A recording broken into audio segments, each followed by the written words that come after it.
Hi everyone, welcome to TakeANotion. We are going to be talking English paper piecing. This was a concept I had never really learned until about a month ago. I found a video here on YouTube, and I watched the lady work and do English paper piecing, and as I got more and more into it, I developed my own style. I'm just going to briefly go over to show you how I do this. But first, here are some items that you're going to need. You're going to need sewing thread. You're going to need a needle. You are going to need a pair of scissors. You are going to need your hexagons, and you can decide which size you want. These are 1 inch. On Etsy, there is a lot of different sizes and shapes available that you could get for English paper piecing. And if you're doing the 1 inch hexagon squares or hexagons, you are going to need 2.5 by 2.5 inch squares. Now, I have made some flowers with mine, and I have sewn them together, and you need 7 hexagons for a small flower, and you need several for the large flower. So 7 plus 12, 19 of these for the big flower, which I think is really pretty. I'm glad I went ahead and put the 3rd round on my flower. Now, this is the one that I'm working on, and I'm going to do this one after a while. So what we want to do is take one square, turn it over with the wrong side facing up. You're going to take one of your hexagon pieces, and you're going to lay it right there in the middle of your square. Make sure your needle is threaded and there is a knot in the end of your thread. Some people knot their thread, some people don't. I do because I feel like it'll make it easier when we go to put the whole quilt together and take the papers out. And that's another video for another time. But you do end up at the end taking out these papers out of your flowers.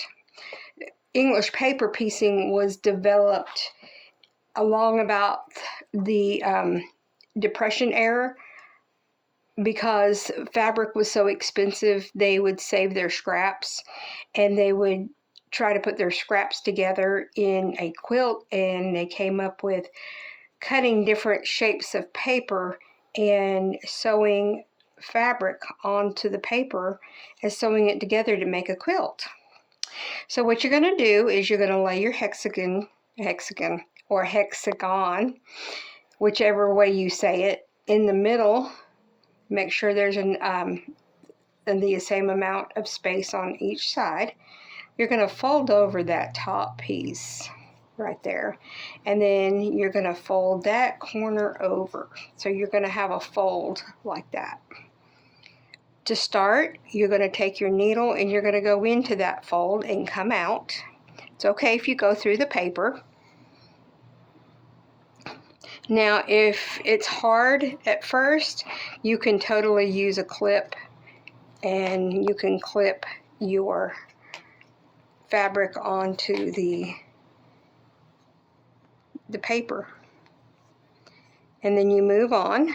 You fold over the next one. From the back side, you come up right beside that fold. Now, it's okay if you get in the fold. If you get on the fold, just come back and go over. I'll show you what I mean here in a minute. Down, come out the front side, fold over your next corner, come up. So what I'm saying is, if you happen to miss that side of the fold and you come up, say like that, that's perfectly fine. There's nothing wrong with it, and you can go back down in the fold, come out on the other side, go to the next corner, fold it over, come up, go down and fold over the next corner, come up, and then you can take your clip off if you're clipping your. I did that at first, and then I got so good at it that I took the clips off. You fold that over, come up beside the fold, come down, and then you're back to where you started, and you come up right beside where you started, and then I knot off my thread, and then cut it. And that's how you do English paper piecing. And of course, and you can tell that instead of going across here, I went around this way. That's totally fine too. I've made those mistakes so many times. That's perfectly fine. No problem. So when you get them all these done, then you start sewing them together. And let me show you what I mean by that. Over here, I have some flowers already put aside. I'll show you this, and you can rewind the video and watch it as many times as you need to. You're going to knot your thread.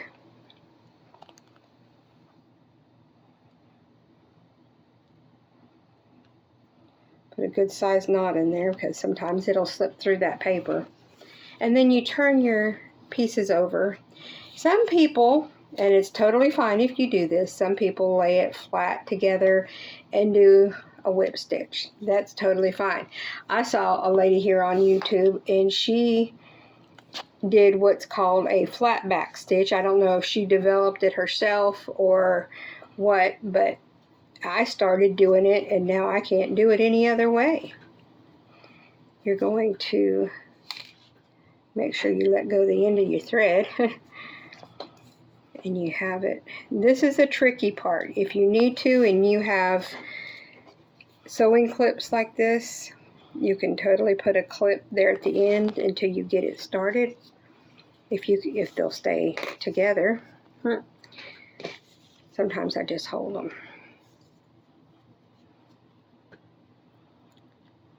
And I am in no way an expert at this. It's just my own way of doing it. Other people use glue sticks. You can totally use a glue stick to glue down your fabric to your paper pieces. I have a fabric glue stick, and I tried to use it, and it was just so sticky. I got it all over my fingers. And I'm afraid that it's going to leave residue back on the fabric, and it's not going to look nice. And then you just continue to do this all the way down.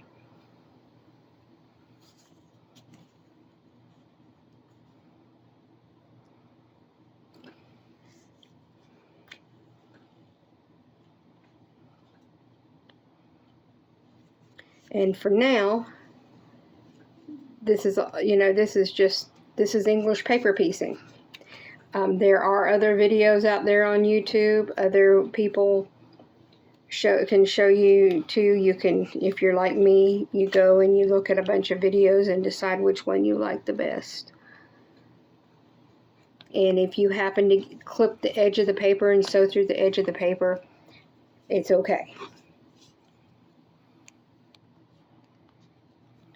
And then when you get to the end, if you are doing a flower,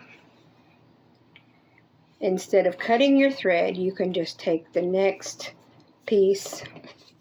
I always just put a little bitty knot right there because it'll hold it and it won't come out of sewing. Just to, and then you just move on around, come up. I like to go in that fold right there.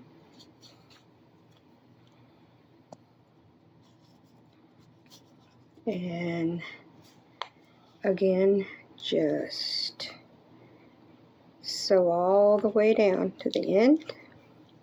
And if you can do this all the way around, and then you can come back and you can sew them together on the sides.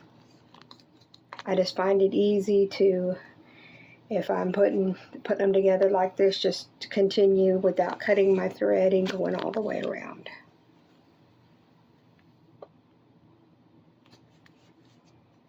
I have stabbed my fingers several times.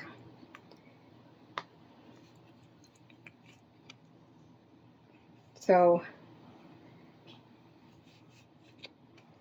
we are almost there, and you can just continue on that until you get your flower.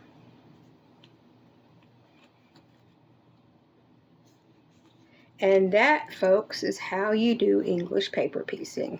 At another time, I will go over how to remove and how to sew all the flowers together. Or you can just sew these in a line if you want to, and have no, just do them, sew them in random strips.